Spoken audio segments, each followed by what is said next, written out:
من سيفوز بالكرة الذهبية؟ ليونيل ميسي أم إيرلينغ هالاند؟ قبل ذلك لا تنسونا من الاشتراك بالقناة والضغط على اللايك وتفعيل الجرس ليصلكم كل جديد إن شاء الله.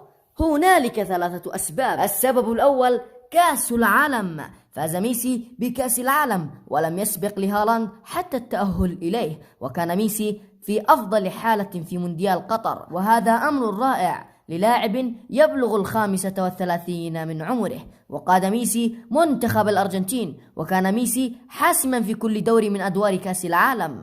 وهل يمكن لأي لاعب في العالم الفوز بالكرة الذهبية؟ فقد أكمل ميسي كرة القدم وفاز بكل شيء، وأصبح أكثر لاعبا تتويجا في تاريخ كرة القدم. السبب الثاني الكرة الذهبية. لم يفز ليونيل ميسي بكأس العالم فقط، بل قدم أفضل مستواه، حيث سجل في كأس العالم 7 أهداف ومرر 3 تمريرات حاسمة في 8 مباريات، ولذلك فاز بالكرة الذهبية التي تمنح أفضل لاعب في العالم، ولكن لم تعطى حقها في وسائل الإعلام لأن الحارس مارتينيز سرق منه الأضواء. ولكن ليست المرة الأولى بفوز ميسي بالكرة الذهبية، فقد فاز فيها في مونديال البرازيل عام 2014. السبب الثالث الحسم في النهائيات.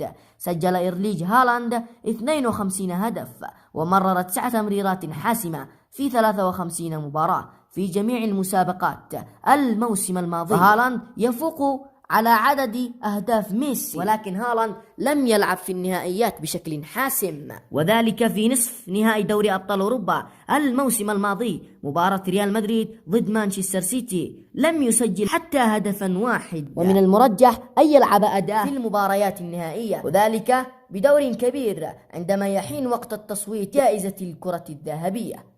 من سيفوز بجائزة الكرة الذهبية؟ اكتبوا توقعاتكم في خانة التعليقات، وبالأخير لا تنسونا من الاشتراك بالقناة والضغط على اللايك وتفعيل الجرس ليصلكم كل جديد إن شاء الله.